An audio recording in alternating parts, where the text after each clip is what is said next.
Hello and welcome to the Women of Contribution Inspiring Conversations. And this week I am joined by Niki Jane Moss Simpson, all the way from Barcelona. Now, Niki is the founder of Shine, Sparkle, Radiate, which, as like many of us, was initially set up for something completely different. So initially, Shine, Sparkle, Radiate was set up to empower girls and teens through that difficult period of the teenage years. But she discovered in the process that it was the mums that needed the support as they saw their daughters go from that young childhood age through teens and empty nesting and beyond. So welcome, Niki. Hi, thank you ever so much for having me, Kezia. No problem at all. Now, Niki, I'm really interested. There's so many different ways that we could go with, talking to you today. And I know many of our listeners might be mums or thinking about being mums. But actually, I want to start with your story, because obviously you were one of our wonderful authors for the Pay It Forward series, Notes to My Younger Self. And when we have children, as mums, it's our job to keep them safe. We teach them about stranger danger. We teach them about, how to cut with a knife and all of those things. But the one thing that we don't teach them, and the one thing that we probably don't, discover until it's already happened, is how to protect them from themselves. So I'm not going to tell any more. Can you tell everybody a little bit about your story and the situation you found both yourself and your daughter in? Yes, absolutely.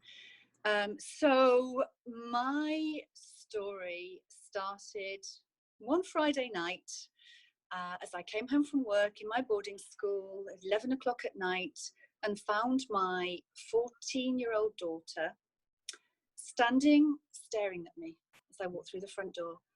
And her words said, "Mum, I think Dad has a girlfriend."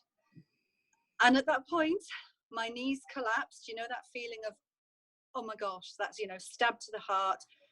What on earth has happened now? And I literally fell to the floor. And my legs were shaking. And as I stood up, I thought, my gosh, this is my child. This is my daughter. This is a fellow woman. I can't be seen to be falling on the floor and panicking and not knowing what to do. So I need to take control of the situation and, find out what's going on and set a good example. So, yeah, as we do as mothers. And I found out that, yes, this is exactly what was happening. And through scrolling through his mobile phone, which incidentally he had left in the living room, it was easy to access. For some unknown reason, my intuition helped me guess his password. I was able to break in and see messages very cleverly hidden under the name of a man. So he had even hidden her name in the phone. But the messages were obviously not to a man, and it was very obvious that something had been going on for some time and that my world had fallen apart. And that was the start of my story. Unfortunately, as we picked ourselves up, my children and I have two children. My daughter at the time was 14. My son at the time was only 10. My daughter started to take on responsibility of what had happened. Yeah. To such an extent that she was in so much pain and suffering that she could not help herself. She did not know how to deal with the pain she was in. She couldn't eat. She lost weight. She was depressed. She was already quite anxious, but the anxiety increased to such an extent that she developed obsessive compulsive disorders as well. And we couldn't leave the house without her checking the doors, the windows, at least 3 or 4 times. Her socks had to be exactly the same height on her ankles. She had great difficulty breathing, and it became a huge, huge physical, emotional, and mental issue to such an extent that she began to use self-harm as a way of releasing her pain. And let's be honest, as a mother, like I say, our job is to keep our kids safe, and we teach them a variety of different ways in which to do that. But it never really goes through our mind until we're met with this situation, that actually the person that might be causing them harm might be them. So as a mother, when you learn that your child is self-harming, what's the immediate thing that runs through your mind? Well, mine, I'm fortunate in that because I was working in a boarding school, it was something that we're trained in. And it was actually extraordinary.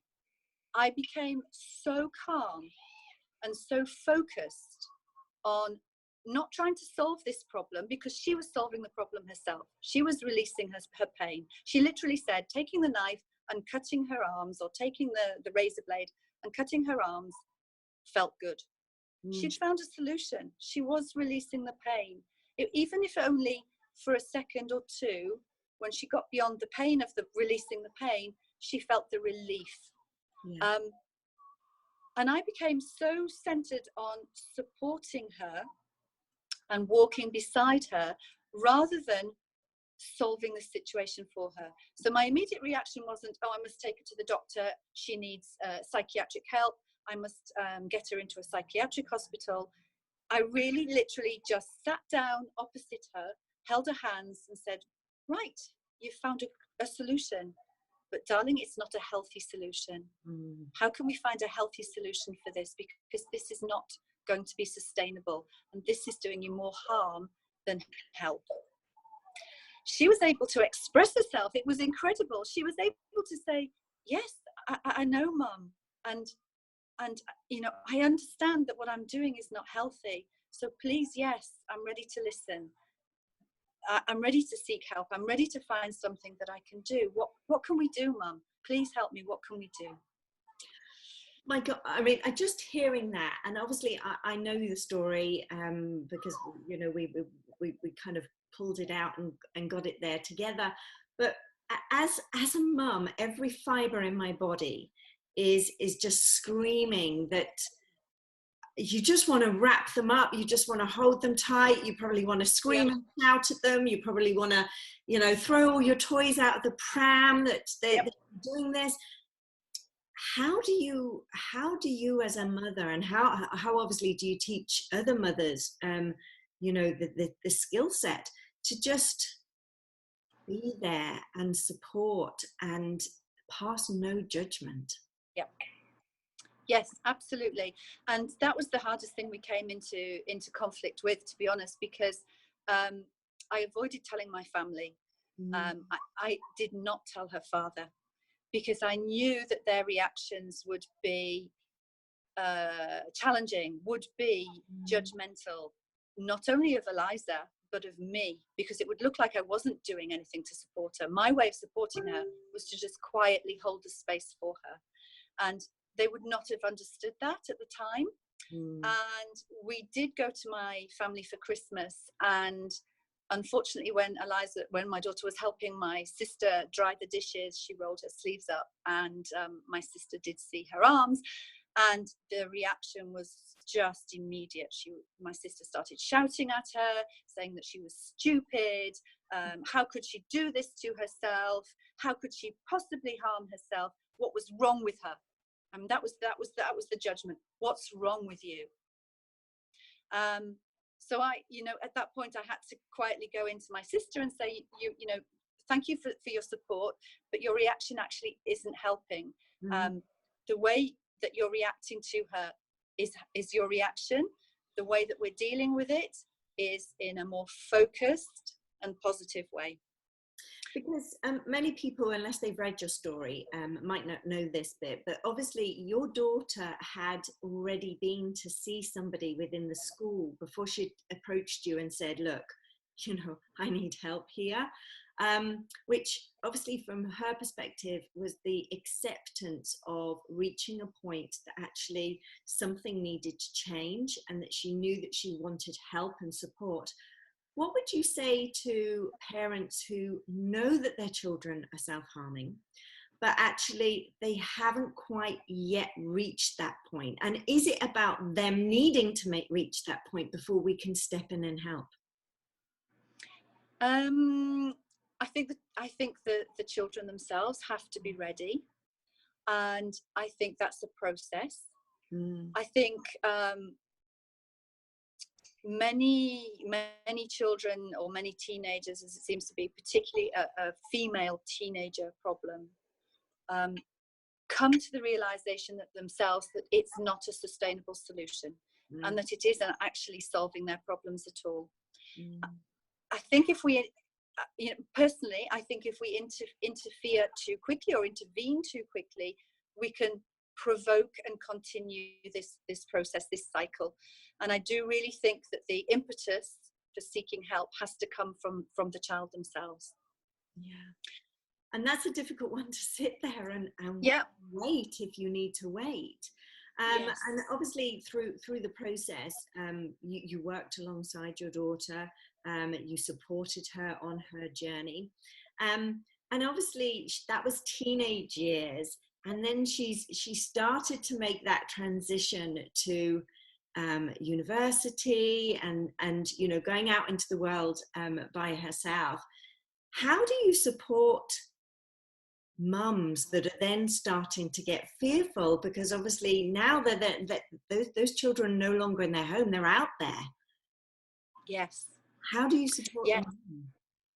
Yeah, no, I mean that preparing for your children to leave home is something that actually is a rite of passage that in our society we don't prepare for.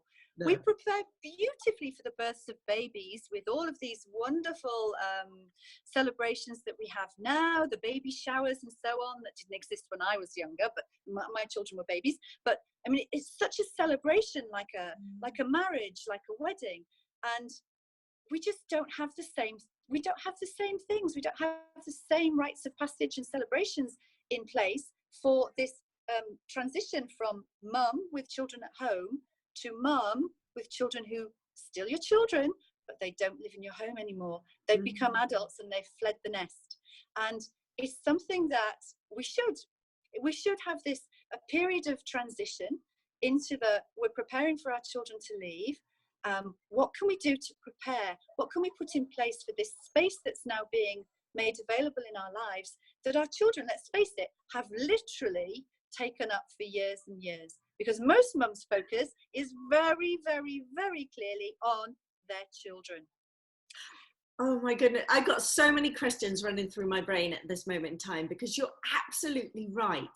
We don't have a rite of passage, not only for our children's kind of leaving home and going off to university, but for the mums that are home. I mean, yeah. My children are 10 and 13. So, in another 5 years, they could be heading on out, or at least another 5 to 10 years, they're heading on out. And the thought of then going through that process, and I should imagine for each mum it's going to be something different. For some mums, they're going to be like, woohoo, celebration, they're gone. Freedom. Yeah, exactly. And then for others, it may be the depression sets in, because what, if you're not working as well, what do I do now? Yes. Who am I? Yes. You lose that essence of you along that journey. And so yeah, tell me a little bit more about how you support, what we can do. Yes, absolutely. Well, so I'm coaching quite a number of mums at the moment through this process. Some of them are very much like me. Their eldest child has flown the nest and they're very settled in their university places, and they're now establishing themselves and thinking, what do I do with my life? What do I do with this space? And some of the ladies I'm working with, some of the mums I'm working with, are now looking to go back to studies themselves. Wow.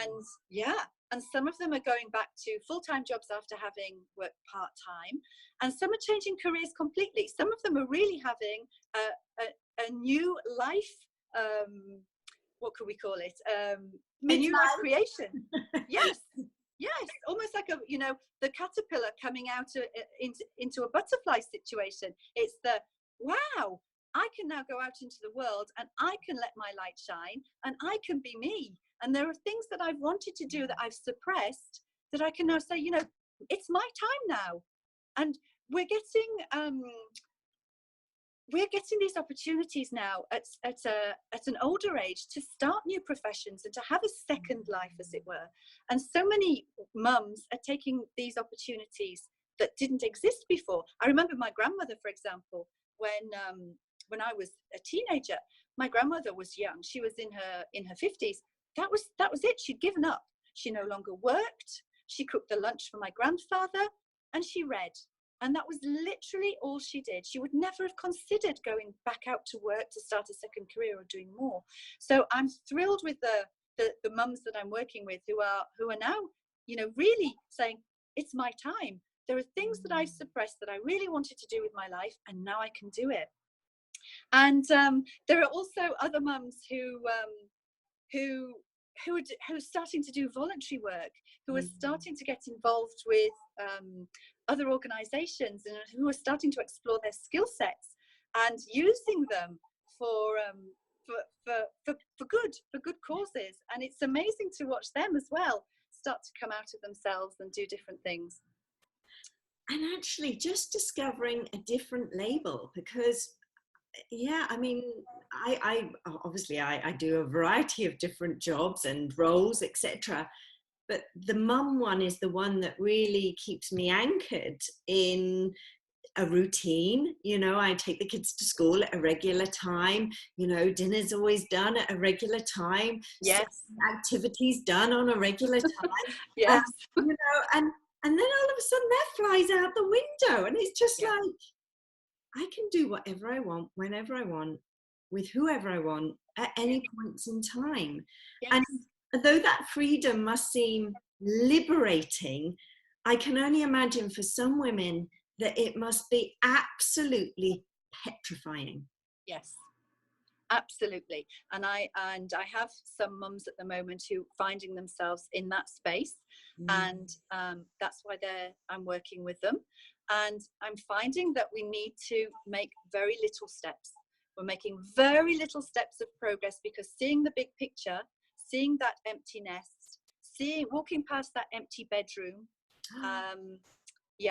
seeing the photos of their babies on the walls is triggering a reaction, is triggering a sadness in many cases. So we're establishing a very little baby steps approach to moving out from role as full-time mum with children at home to mum, but look at me, I've got more things I can do in my life as well. And it's great to see when they're not overwhelmed, because it is overwhelming. You know, I myself found it overwhelming. For me too, it was walking past the children's bedrooms and seeing the doors closed and not hearing the sound of them, not hearing the chatter, not sitting across the dining table to finding myself at the dining table eating alone. And then thinking, why am I sitting at the dining table? I could sit in the comfy chair in the corner if I want, or on the floor, or in the kitchen. I don't have to sit at the dining table anymore. And there's that bittersweet sadness with that as well. There's the joy and there's the sadness. And it's just finding the baby steps to move you forward into this wonderful new life that's waiting for you when you find the courage to step forward into it. Just hearing that, and you know, like I say, hearing what you say, I'm sure many women that are listening to this will just go, yeah, I want to be able to sit on the sofa and watch it in front of the TV if I want to. But you know, I know you and I have talked before about the fact that the house remains clean. And you know, for me right now, where I look round and there's kind of shoes and socks and bits and pieces, you know, that to me would be like pure joy. But I know when my kids are away, even just for a weekend, not being able to say goodnight to them, not being able to just go in the room and hear them breathe, those things, it's just even giving me goosebumps just thinking about it. Me too. And you know, you're having to go through it, you know, because you want your babies to go and fly and see the world and you know, do all the things that you want them to do. But at the same time, that little part of you is just like, oh. Yes, it is. It's exactly that. It's the waking up on a Saturday morning and thinking, oh, what shall I do with the kids today? No, what shall I do by myself today? Or what shall I make arrangements with friends for today? And I wonder what my kids are doing. And then, tracking them on Find My Friend on your iPhone. Yes, she's safely in bed in her house in London, and he's safely in bed in his house in Switzerland, and everybody's in the right place at the right time. Phew, I can breathe. It's all of those things and more, and absolutely more. But there's a joy also in when they come to visit. There's a joy in making arrangements to go on holiday with them. There's a joy when they send you a message, Mum, do you like these shoes? And a photo of some shoes to look at. And they're still looking at you for your advice and for your support. I know my daughter at the moment, and one of my friend's daughter who I'm coaching as well, they're looking for new accommodation. They finished their first year at university, and they're now going out into the big world where they have to find somewhere to live by themselves or with friends. And it's the being sent descriptions of flats and areas, and then being able to look them up on a map and say, oh yes, this is a nice area, and oh yes, the price is about in your budget. Yes, I think you should go and see it. And it's just things like that to think, I'm still involved. I'm still involved in their lives, and I'm still mum. I'm still mum, and I'm still able to do mum's job. I'm just doing it from a distance. And do you know what you started off this conversation talking about the rite of passage, and I think that sums it beautifully, because it is a rite of passage, because it's like the death of a relationship, but it's not really died. So you've got the mourning, you've got the joy, you've got the exhilaration, you've got the happiness, you've got the pride, because they're going out into the world. You've equipped them with everything that they need to go out and do and be the people that they're meant to be. But you've also got that kind of loss, complete and utter loss. And I love the fact that you are now taking women by the hand and leading them every step of this journey, so that it can be as beautiful and as fulfilling as the baby shower or the christening or the first periods for girls, any of those things that come in that are massive transitions for our kids. So I just wanted to say a massive thank you, Niki, and I know many people listening to this will find great comfort in it, and we will obviously put out information about Shine, Sparkle, Radiate and where they can find out more as to how you can hold their hand through this rite of passage as their beautiful children transition into adulthood. So thank you so much. Thank you so much. It's been an absolute pleasure talking to you. Take care. Bye-bye. Bye.